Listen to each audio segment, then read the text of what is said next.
الحمد لله الذي هدانا لهذا وما كنا لنهتدي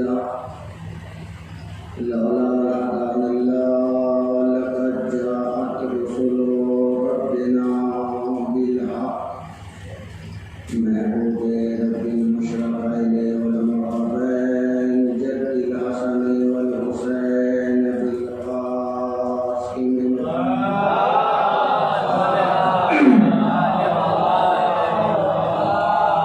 وعلى أهل بيت الطيبين الطاهرين المعصومين المهديين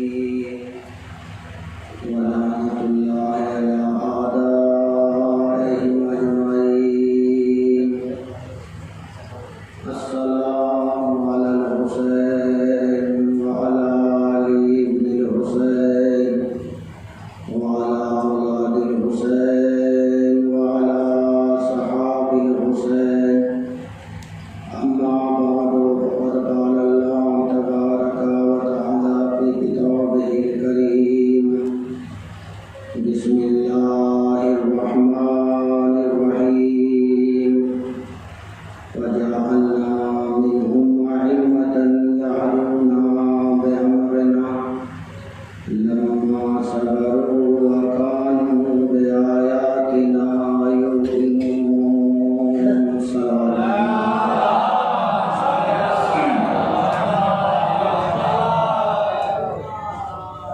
مولانا سے گزارش ہے کہ وہ آگے تشریف لے آئیں. یہاں پہ بھی انسان اگر ایک سوال میں کہ محمد والا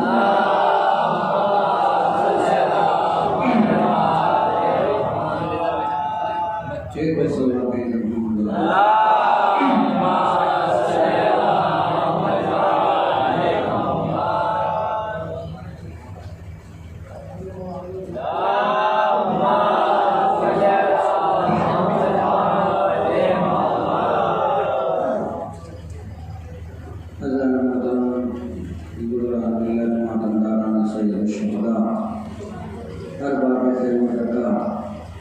جن مقدس الفاظ اور پاکیزہ الفاظ کی آپ حضرات کے سامنے تلاوت کرنے کا شرف حاصل کیا، یہ قرآن مجید کی بہت ہی مشہور و معروف آیت کریمہ ہے، اور یہ مقدس اور پاکیزہ الفاظ اس کتاب کے ہیں جس کے لیے اللہ نے ارشاد فرمایا: الف لام میم ذالک الکتاب لا ریب فیہ. الف لام میم کا ترجمہ الف لام میم ہوتا ہے. کیوں؟ اس لیے کہ یہ عاشق و معشوق کے درمیان کی گفتگو ہے. عاشق اور معشوق کے درمیان کیا گفتگو ہوتی ہے وہ عاشق جانے یا معشوق جانے. عزیزان محترم، کبھی وہ عاشق ہو جاتا ہے اور محمد مصطفیٰ معشوق ہو جاتے ہیں، اور کبھی محمد مصطفیٰ معشوق ہو جاتے ہیں وہ عاشق ہو جاتا ہے. کبھی وہ عاشق یہ معشوق اور کبھی یہ معشوق وہ عاشق. لیکن سمجھنا یہ ہے کہ وہ کب عاشق رہتا ہے اور یہ کب معشوق رہتا ہے، اور کب یہ معشوق رہتا ہے اور وہ کب عاشق رہتا ہے. تو عزیزان محترم، میں تمہید میں آپ کے چند دقیقے لینا چاہتا ہوں. قبلہ بھی تشریف فرما ہے. عربی میں دو باب ہوتے ہیں، ایک ثلاثی مجرد اور ایک ثلاثی مزید فی. وہ پروردگار ہے محمود. محمود کے معنی ہوتے ہیں جس کی تعریف کی جائے، جس کی تعریف کی جائے. اور محمد ثلاثی مزید فی سے ہے، باب تفیل سے، جس کے معنی کثرت کے ہیں. اب جب ہم محمد کے معنی کریں گے تو معنی یہ ہوں گے کہ جس کی سب سے زیادہ تعریف کی جائے. محمود کون؟ جس کی تعریف کی جائے. محمد کون؟ جس کی سب سے زیادہ تعریف کی جائے. تو آپ یہاں سوال یہ کریں گے کہ کائنات میں ہر شے پروردگار کی تعریف کرتی ہے تو محمد محمود کو ہونا چاہیے تھا، اور محمد محمود ہوتا کیوں؟ اس لیے کہ کائنات کی ہر شے مل کر اللہ کی تعریف کر رہی ہے۔ بھائی یہ پہاڑ اللہ کی تعریف کر رہے ہیں، سمندر اللہ کی تعریف کر رہے ہیں، دریا اللہ کی تعریف، پہاڑ اللہ کی تعریف، یہ انسان اللہ کی تعریف، حیوان اللہ کی تعریف، نباتات اللہ کی تعریف، فرشتے اللہ کی تعریف، زمین اللہ کی تعریف، آسمان اللہ کی تعریف، فرشتے اللہ کی تعریف، یہ تمام کے تمام مل کر اللہ کی تعریف کر رہے ہیں۔ تو محمد اس کو ہونا چاہیے تھا، محمود اس کو ہونا چاہیے تھا۔ میرے پروردگار یہ مسئلہ کیا ہے؟ تو آواز پروردگار آئی کہ گھبرانا نہیں، اس لیے کہ جس کی پوری دنیا مل کر تعریف کرے اسے محمود کہتے ہیں، اور جس کی محمود تعریف کرے اسے محمد کہتے ہیں۔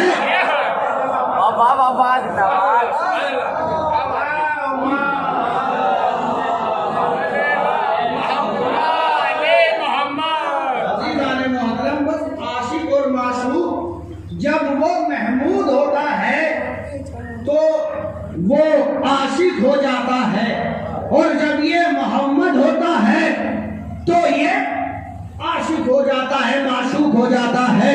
تو عزیزان محترم، یہ پاک الفاظ اس قرآن مجید کے ہیں جس قرآن مجید کی اللہ نے ذمہ داری دی۔ دیکھیے، توریت اللہ نے بھیجی، زبور اللہ نے بھیجی، انجیل اللہ نے بھیجی، لیکن توریت کی ذمہ داری نہیں لی، زبور کی ذمہ داری نہیں لی، انجیل کی ذمہ داری نہیں لی، لیکن قرآن کی ذمہ داری لی۔ ہم نے اس ذکر کو نازل کیا ہے اور ہم اس کی حفاظت کرنے والے ہیں۔ تو عزیزان محترم، کوئی اللہ سے سوال کر سکتا ہے کہ جب تو نے توریت بھیجی، جب تو نے زبور بھیجی، جب تو نے انجیل بھیجی، توریت تو نے بھیجی، تیرے یہاں سے آئی، تو نے توریت کی ذمہ داری کیوں نہ لی؟ تو نے زبور کی ذمہ داری کیوں نہ لی؟ تو نے انجیل کی ذمہ داری کیوں نہ لی؟ عزیزان محترم، توریت میں جب تک وارث توریت رہا، کوئی توریت میں تحریف نہ کر سکا، کوئی توریت کو بدل نہ سکا۔ جب تک وارث زبور رہا تو زبور میں کوئی تغییر نہ کر سکا، تحریف نہ کر سکا، بدل نہ سکا۔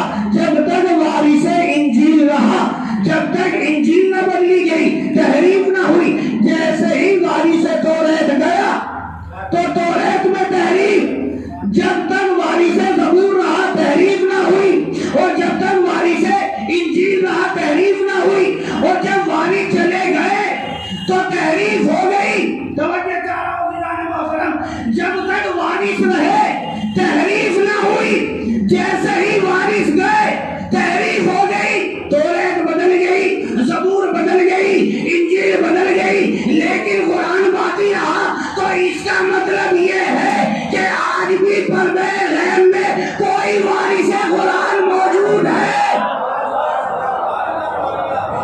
سلام دیتے محمد والا،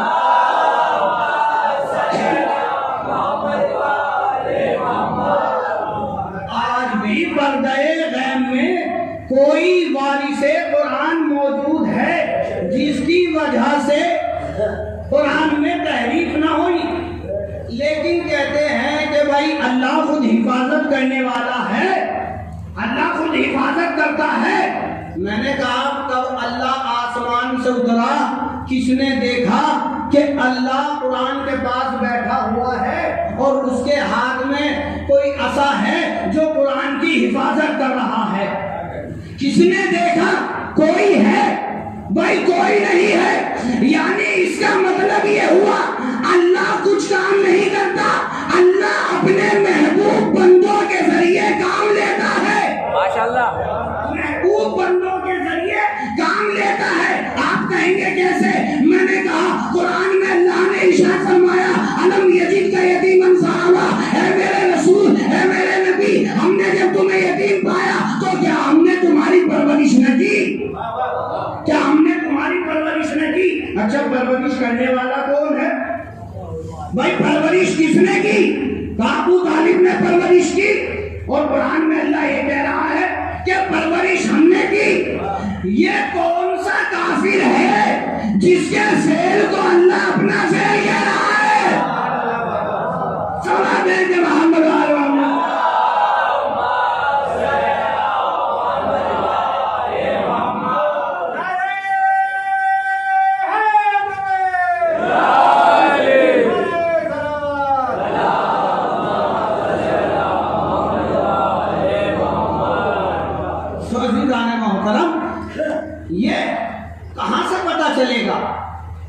کہ اللہ اپنے محبوب بندوں سے کام کراتا ہے، اللہ خود کام نہیں کرتا۔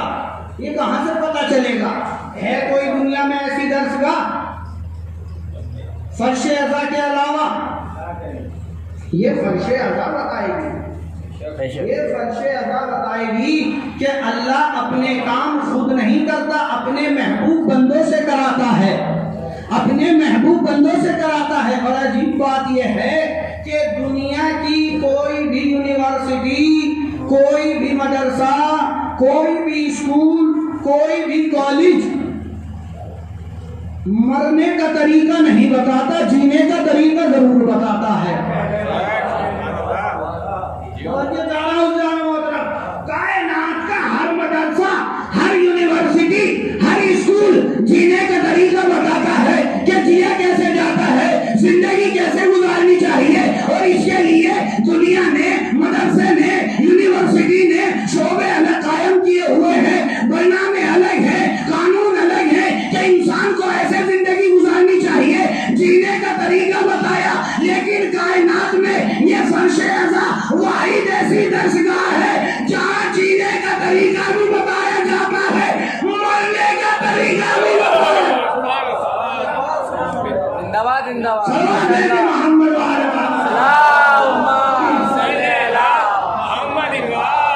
محمد یہ واحد درسگاہ ایسی ہے جہاں جینے کا طریقہ بھی بتایا جاتا ہے، جہاں مرنے کا طریقہ بھی بتایا جاتا ہے۔ کربلا میں حسین نے اپنے اصحاب کے ساتھ کچھ نہ کیا، کچھ نہ کیا، ان کو مرنے کا طریقہ بتایا، اور جب ان کو مرنے کا طریقہ بتایا، جملے پر خاص طور سے توجہ کا طالب ملا، جب حسین نے اپنے اصحاب کو مرنے کا طریقہ بتایا تو تمام اصحاب حسینی ایک جنت میں کھڑے ہو کر، بھائی کربلا جنت ہی تو ہے نا، یہ تمام اصحاب حسینی جنت میں کھڑے ہو کر دوسری جنت کا دیدار کر رہے تھے، یعنی اتنے قریب ہو چکے تھے، یعنی ایسے مرنے کا طریقہ بتایا کہ جنت میں کھڑے ہو کر جنت کا دیدار کر رہے تھے۔ تو یہ فرش ازا ہے، یہ فرش ازا بتائے گی۔ عزیزان محترم، دو چیزیں ہیں، ایک فرش ازا، عزاداری، اور ایک مرجیت، ایک مرجیت۔ اور دشمن عزاداری کو مٹانا چاہتا ہے اور مرجیت کو مٹانا چاہتا ہے۔ کیوں؟ اس لیے کہ جب عزاداری مٹ جائے گی، مرجیت مٹ جائے گی، تو شیعت خود بخود ختم ہو جائے گی، شیعت خود بخود ختم ہو جائے گی۔ لیکن عزاداری، دشمن نے بہت چاہا عزاداری کو مٹائے، لیکن عزاداری مٹ نہ پائی۔ مرجیت کو چاہا کہ مرجیت کو ختم کر دے، لیکن خدا کا شکر ہے آج مرجیت بھی باقی ہے اور عزاداری بھی باقی ہے، اور قیامت تک مرجیت بھی باقی رہے گی اور عزاداری بھی باقی رہے گی۔ نہ کوئی مرجیت کو مٹا سکتا، نہ عزاداری کو مٹا سکتا ہے۔ کیوں؟ اس کا جواب یہ ہے کہ مرجیت پر بھی امام وقت کا سایہ ہے اور عزاداری پر بھی امام وقت کا سایہ ہے، اور جس پر امام وقت کا سایہ ہو تو مٹانے والا تو مٹ سکتا ہے، لیکن وہ شے نہیں مٹ سکتی، وہ شے نہیں مٹ سکتی ہے۔ تو عزیزان محترم، ہمیں اپنے بچوں کو مرجیت کا سبق دینا چاہیے. کیوں؟ اس لیے کہ اخباریت بہت زیادہ پھیل رہی ہے. انہیں اخباریوں کو بتانا چاہیے کہ اگر مرجیت نہ ہوتی تو یہ اسلام کب کا، یہ شیعت کب کی مٹ چکی ہوتی. امام کے بعد اس شیعت کو یہاں تک لانے والا کون ہے؟ مرجیت ہے. اگر مرجیت نہ ہوتی تو یہاں تک عزاداری، یہاں تک شیعت نہ پہنچ پاتی. تو عزیزان محترم، بچوں کو مرجیت کا درس دیں. جیسے ایک ماں گود میں حسین حسین سکھاتی ہے، ایسے ہی مرجیت کے بارے میں بتائے تاکہ بچہ مرجیت کو، مرجع کو، مجتہد کو سمجھ سکے کہ مرجع کیا ہوتا ہے. مرجع کیا ہوتا ہے عزیزان محترم؟ کیوں؟ اس لیے کہ بچے کی تربیت کے اوپر ماں کا بہت زیادہ کنٹرول ہوتا ہے. ایک ماں اپنے بچے کی تربیت کر سکتی ہے، اور ایک ماں کی ذمہ داری سب سے زیادہ ہے کہ وہ اپنے بچے کی تربیت کرے. اسلام میں بہت مائیں ایسی ہیں جنہوں نے اپنے بچوں کی تربیت کی. جیسے جناب نوح کی بیوی. جناب نوح کی بیوی نے کچھ اچھی بھی تربیت ہوتی ہے اور کچھ بری بھی تربیت ہوتی ہے، غلط بھی تربیت ہوتی ہے. جناب نوح کی بیوی نے اپنے بچے کی تربیت کی. توجہ چاہ رہا ہوں. جناب نوح کی بیوی نے اپنے بچے کی جب تربیت کی اور کشتی چلی تو جناب نوح نے اپنے بیٹے کو بلایا، بیٹا آ جاؤ کشتی میں سوار ہو جاؤ. لیکن بیٹا پہاڑوں پر چلا گیا، کشتی میں سوار نہ ہوا. تو ایک بات تو یہ پتہ چلی کہ جب بھی نجات ملے گی کشتی میں سوار ہو کر ملے گی، پہاڑوں پر بھاگنے سے نجات نہیں ملے گی. پہاڑوں پہ بھاگنے سے نجات نہیں ملے گی. اور عزیزان محترم، جناب نوح کے بیٹے کی تربیت کی اور بیٹا پہاڑوں پہ چلا گیا. جناب نوح بلاتے رہے، کیوں نہ آیا؟ کیوں؟ اس لیے کہ تربیت اچھی نہیں تھی. کیوں؟ اس لیے کہ تربیت اچھی نہیں تھی. بھائی جب ایک نبی، اللہ کا ہادی، اللہ کا نمائندہ کسی کو بلائے تو اس کی آواز پر لبیک کہتے ہوئے چلے جاؤ، لبیک کہتے ہوئے چلے جاؤ. کچھ سوچنا نہیں، کچھ سمجھنا نہیں. ایسے تربیت ہونی چاہیے جیسی رباب نے علی اصغر کی تربیت کی. صحابہ محمد والے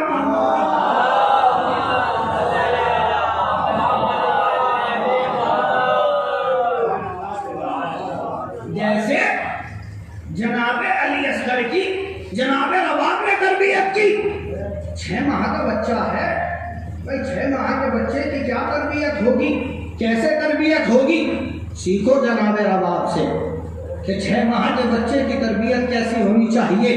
جناب علی اصغر جھولے میں ہیں، گہوارے میں ہیں، اور حسین نے آواز دی، حل من ناصر ینصرنا، ہے جو کوئی میری مدد کر سکے.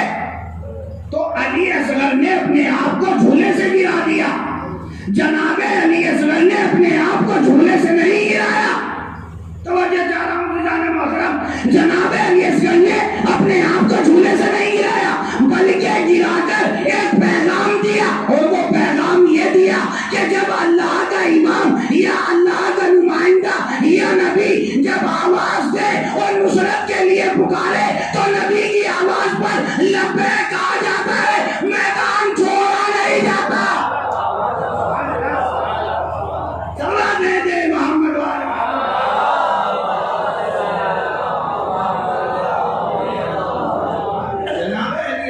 پیغام دے رہے تھے، ایک میسج دے رہے تھے کہ دیکھو جب نبی یا امام آواز دے تو نبی اور امام کے آواز پر لبیک کہا جاتا ہے، میدان چھوڑ کر نہیں جایا جاتا ہے.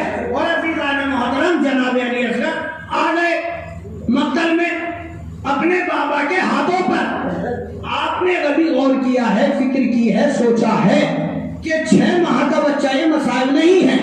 6 ماہ کا بچہ، جہاں بچہ رونے کے قابل بھی نہ تھا وہاں علی اصغر مسکرائے. یہ تربیت کا اثر ہے. وہاں علی اصغر مسکرائے. جہاں بچہ رو بھی نہیں سکتا تھا وہاں علی اصغر مسکرائے. اور علی اصغر نے شبیر کے ہاتھوں پر مسکرا کے بتایا کہ دیکھو مجھے ایک عام بچہ نہ سمجھنا، میں وارث آدم کا بیٹا ہوں، میں وارث نوح کا بیٹا ہوں، میں وارث موسیٰ کا بیٹا ہوں، میں وارث عیسیٰ کا بیٹا ہوں، میں وارث محمد مصطفیٰ کا بیٹا ہوں۔ صلوات بھیجے محمد والا۔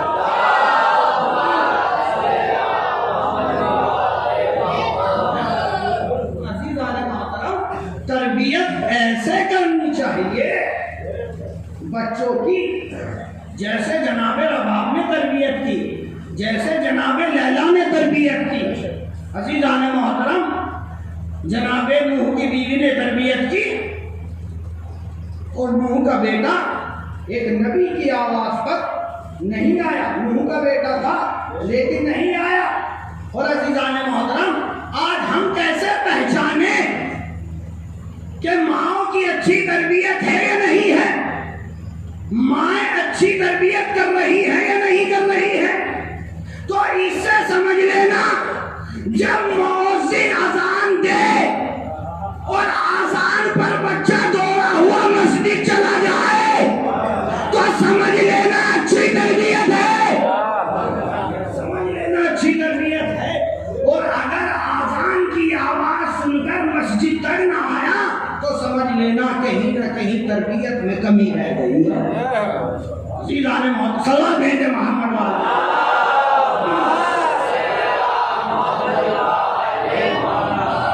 عزیزان محترم، تربیت بہت ضروری ہے اور مرجعیت کی، عزاداری کی، یہ بہت ضروری ہے۔ اور عزیزان محترم، جب بات مرجعیت کی آئی، جب عراق میں داعش نے گھیرا تو مرجع علی قدر آیت اللہ آغا سستانی نے ایک جملہ کہا۔ اس وقت یہ تمام اہل سنت تھے، شیعہ بھی تھے۔ مرجع علی قدر نے کہا کہ اہل سنت ہمارے بھائی نہیں ہیں، ہماری جانیں ہیں، ہمارے بھائی نہیں ہماری جانیں ہیں۔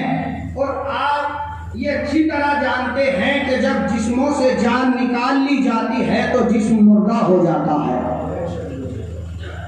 لیکن وہ اہل سنت ہمارے بھائی نہیں، ہماری جانیں ہیں۔ تو عزیزان محترم، اس وقت آقا نے ایک جملہ کہا کہ دیکھو اہل سنت ہمارے بھائی نہیں، ہماری جانیں ہیں۔ تو تمام اہل سنت اپنے گھروں سے باہر نکل آئے اور داعش سے جنگ کی اور داعش کو عراق سے بھگا دیا ایک مرجع کے حکم پر۔ بھائی عزیزان محترم، جس کے حکم میں اتنی طاقت ہے، جس کے فتوے میں اتنی طاقت ہے، اس کے قلم میں کتنی طاقت ہوگی؟ سوال ہے جب محمد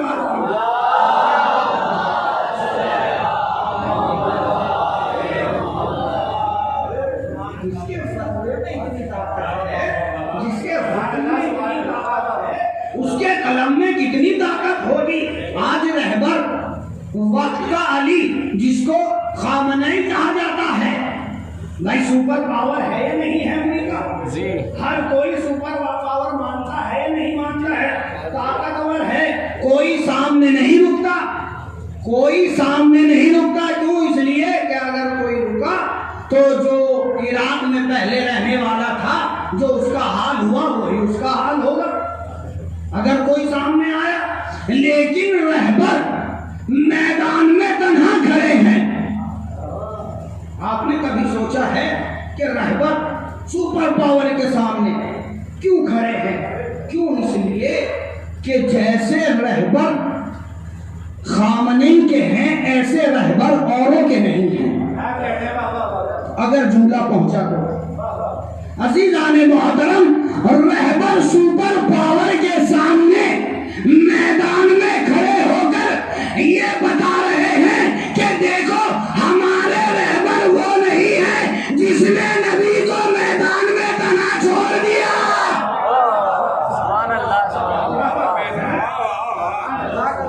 ہم ان کے ماننے والے نہیں ہیں جنہوں نے نبی کو میدان میں چھوڑ دیا، ہم ان کے ماننے والے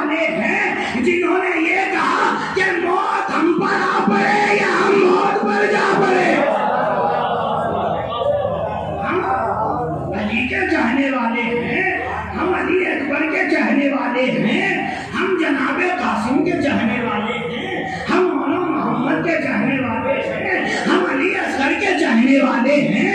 عزیزان محترم، اور رہبر کا ایک جملہ کہ ماں مذاکرہ نہ خواہیم کرد، ہم کبھی بھی امریکہ سے صلح نہیں کر سکتے۔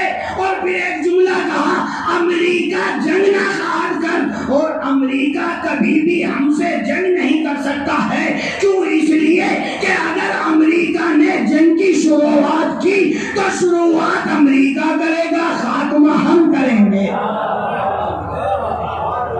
سوال دے دے محمد والے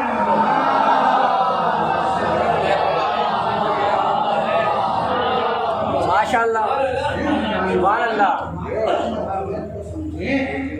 کہ مرضیت کیا ہے، عزاداری کیا ہے؟ یہ عزاداری، یہ فرش رضا، یہ امانت ہے، یہ امانت ہے، اور کبھی بھی امانت میں خیانت نہیں کرنی چاہیے۔ عزیزان محترم، یہ عزاداری کے سبب، عزاداری کی وجہ سے ہم زندہ ہیں۔ کوئی یہ کہے کہ شاید کسی کے ذہن میں یہ بات ہو کہ اگر ہم نہ ہوتے تو عزاداری بھی نہ ہوتی۔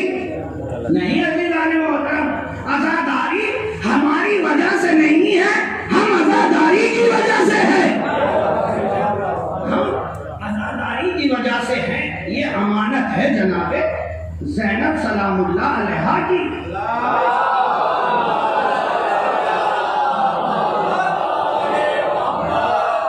یہ امانت ہے جناب زینب سلام اللہ علیہا کی، جو یزید کے دربار میں بچھا کر گئی فرش رضا۔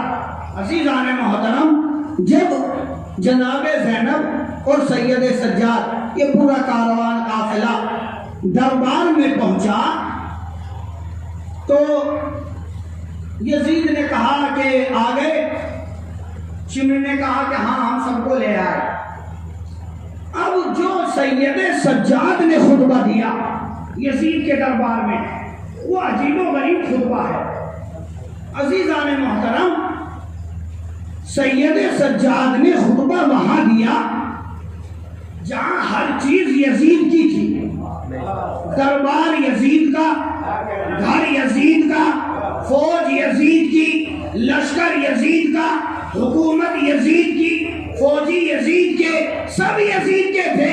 لیکن سید سجاد نے کس دلیری سے خطبہ دیا ہے، کس انداز سے خطبہ دیا، اس انداز سے خطبہ دیا کہ ایسا لگ رہا تھا دربار سید سجاد کا ہو، گھر سید سجاد کا ہو، لشکر سید سجاد کا ہو، فوج سید سجاد کی ہو، حکومت سید سجاد کی ہو۔ اس شان سے سید سجاد نے یزید کے دربار میں خطبہ دیا اور یزید سے کہا، او یزید سن، تو اپنا شجرہ بتا، میں اپنا شجرہ بتاتا ہوں۔ میں اپنا شجرہ حوا سے لے کر اپنی ماں تک کا بتاتا ہوں، تو اپنا شجرہ حوا سے لے کر اپنی ماں تک کا بتا۔ میں اپنا شجرہ آدم سے لے کر اب تک کا بتاتا ہوں، تو اپنا شجرہ آدم سے لے کر بتا۔ یزید گھبرا گیا، یزید گھبرا گیا، دربار یزید کا ہے، سب چیز یزید کی، لیکن یزید گھبرا گیا۔ عزیزان محترم، جب سید سجاد نے یزید کو دیکھا کہ یزید گھبرا رہا ہے تو ایک بات کہی سید سجاد نے، اے یزید اچھا تو ایسا کر، اپنا شجرہ میرے کان میں آ کر بتا دے۔ میں اپنا شجرہ میرے کان میں آ کر بتا دے، اور میں اپنا شجرہ مجمع عام میں بتاتا ہوں، بڑے دربار میں بتاتا ہوں۔ دیکھیے سید سجاد نے اخلاق کا دامن نہیں چھوڑا، کیوں؟ امام تھے، اخلاق کا دامن نہیں چھوڑا۔ کیوں کہا یزید کو کہ میرے کان میں آ کر بتا؟ کیوں؟ اس لیے کہ سید سجاد جانتے تھے کہ شجرہ حلال زادوں کا ہوتا ہے۔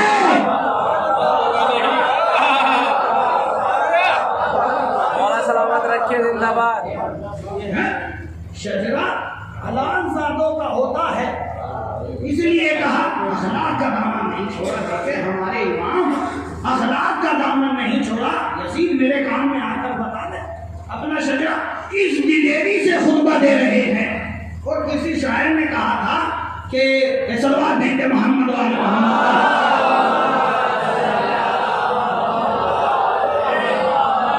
بتا رہے ہیں زمانے کو سید سجاد، بتا رہے ہیں زمانے کو سید سجاد، دلیر باپ کا بیٹا دلیر ہوتا ہے، دلیر باپ کا بیٹا دلیر ہوتا ہے. یزید خوف زدہ کیوں ہے کچھ بتا تو صحیح، سنا ہے گھر میں تو کتا بھی شیر ہوتا ہے.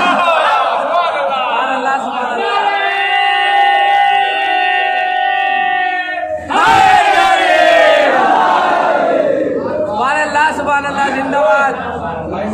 ماشاء اللہ.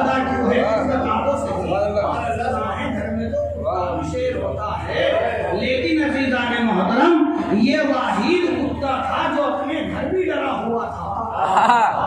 کیا کہنے بابا. کتا ایسا تھا، ورنہ آپ اس وقت پوری دنیا کا جائزہ لے لیں، کتا اپنے جس گھر میں بھی ہوتا ہے، جس گھر میں بھی پالا جاتا ہے یا جو اس کا علاقہ ہوتا ہے وہاں کتا نہیں رہتا. لیکن یہ واحد ایسا تھا جو اپنے گھر میں بھی، اپنے دربار میں بھی، لشکر ہوتے ہوئے بھی، فوج ہوتے ہوئے بھی ڈرا ہوا ہے، خوف زدہ ہے. اور جب خوف زدہ تھا کہا کہ اذان کی جائے، کہا اذان دی جائے. اذان ہی کے سبب سید سجاد رک سکتے ہیں. میں کہوں گا کہ اے یزید اذان کا حکم مسلمان دیتے ہیں، کافی نہیں دیا کرتے. مسلمان دیا کرتے ہیں، کافر نہیں دیا کرتے. عزیزان محترم سید سجاد اس دلیری سے خطبہ دے رہے ہیں کہ ایک کافر کے گھر میں بھی توحید کا پرچم لگا دیا. سید سجاد اس دلیری سے خطبہ دے رہے ہیں، جناب زینب اس دلیری سے خطبہ دے رہی ہیں. اور یہ فرش ادا اسی زینب کی امانت ہے، یہ فرش ادا اسی زینب کی امانت ہے. اگر جناب زینب یزید کے دربار میں فرش ادا نہ بچھاتی، اگر یزید کے دربار میں اپنے بھائی کا معافی نہ کرتی تو پھر کون کرتا. عزیزان محترم آج اگر جناب زینب اپنے بھائی کی فرش ادا نہ بچھاتی تو کربلا ختم ہو جاتی. اس کربلا کو باقی رکھا جناب زینب کی مجلسوں نے، اس کربلا کو باقی رکھا، شہیدوں کو باقی رکھا زینب کی بچھی ہوئی فرش ادا نے. ورنہ دنیا جیسے غدیر بھول گئی ایسے ہی کربلا بھول جاتی، جیسے غدیر بھول گئی. عزیزان محترم غدیر کو کبھی بھی بلایا نہ جاتا اگر غدیر ایسے بنائی جاتی جیسے کربلا کا غم منایا جاتا ہے. عزیزان محترم یہ زینب کا صدقہ ہے کہ جو شہید آج زندہ ہیں اور کربلا زندہ ہے. عزیزان محترم میں عجیب و غریب بات یہ ہے کہ جناب زینب کی مصیبت جب وہ مدینے سے چلی تھی تو معلوم ہو گیا تھا جناب زینب کو کہ ہاں مجھ پر مصیبتیں پڑنے والی. مجھے معلوم تھا کہ میری چادر چھینی جائے گی، میرے سر سے ردا چھینی جائے گی. کیوں؟ حسین نے بتا دیا تھا اور رسول رویا کرتے تھے، مولائے کائنات رویا کرتے تھے، جناب فاطمہ زہرا سلام اللہ علیہا روتی تھی.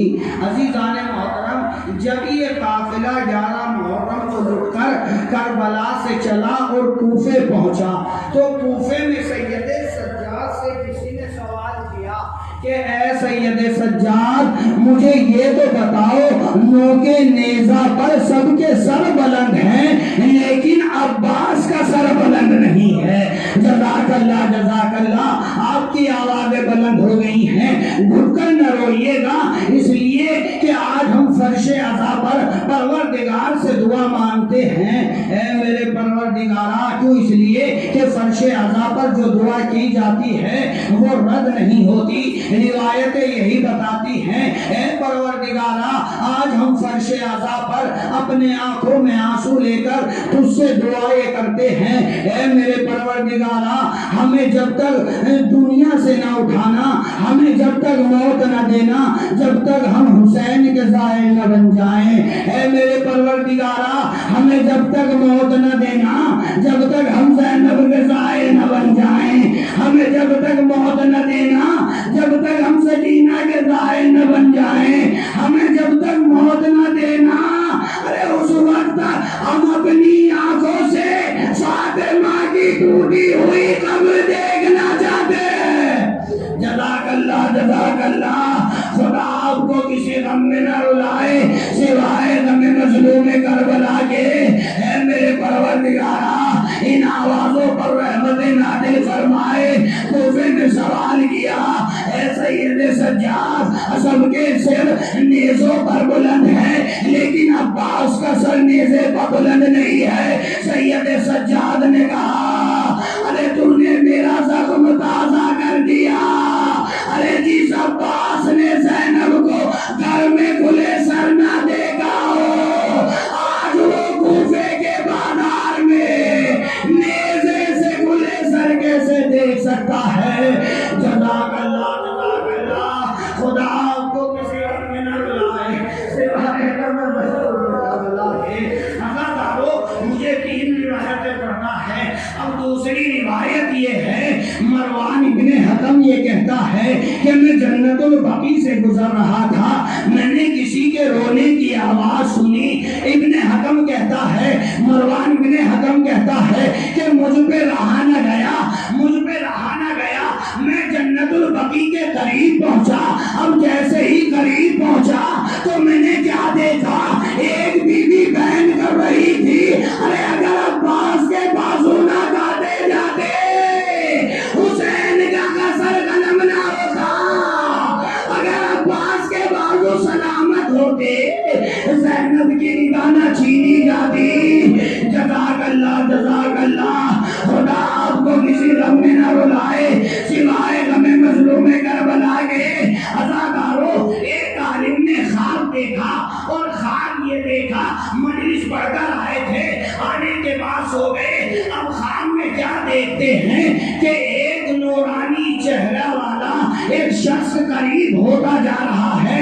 عالم نے کہا، پہلے تو میں گھبرایا لیکن جب میں نے غور سے دیکھا تو اس شخص کے میں نے کیا دیکھا، بدن پہ کوئی جگہ ایسی نہ تھی جہاں زخم نہ ہو، جہاں تیروں کے نشان نہ ہو، جہاں نیزوں کے نشان نہ ہو۔ عالم نے پوچھا، اے شخص آپ کون ہے، آپ کون ہے؟ آنے والے نے کہا، اے عالم نہ پہچان پایا؟ ارے ایسی حالت کس کی ہو سکتی ہے؟ عالم قدموں میں گر گیا، اے مولا۔ جزاک اللہ، جزاک اللہ۔ خدا آپ کو کسی غم میں نہ رلائے سوائے غم کربلا کے۔ عزادارو، اب آنے والا کوئی اور نہ تھا، فاطمہ کا لال تھا جس کو حسین کہتے ہیں۔ حسین نے کہا، اے عالم تو آج عباس کے مسائب پڑھ رہا تھا۔ عالم نے کہا، ہاں میں عباس کے مسائب پڑھ رہا تھا۔ تو حسین نے کہا، اے عالم تو نے عباس کے پورے مسائب نہ پڑھے؟ عالم نے کہا، مولا میں نے تو پورے مسائب پڑھے، مجھ سے کوئی غلطی ہو گئی۔ حسین نے کہا، اے عالم، ارے تو نے یہ نہ بتایا، ارے جب عباس گھوڑے سے گرا عباس کے ہاتھ نہ تھے۔ جزاک اللہ، جزاک اللہ۔ خدا آپ کو کسی کا خیر لائے سوائے غم مظلوم کربلا کے۔ آخری 2 جملے ہیں، آخری 2 جملے ہیں۔ عالم نے اگلے دن مجلس پڑھی، جب مجلس پڑھی قیامت کے مسائل ہو گئے، رکعت طاری ہو گئی۔ عالم رات میں سوتے ہیں، پھر خان نے مولا کو دیکھتے ہیں۔ اب جب مولا کو دیکھا تو اب مولا سے کہا، مولا جب آپ کل آئے تھے تو آپ کے پورے بدن پر زخم تھے، آپ کا پورا بدن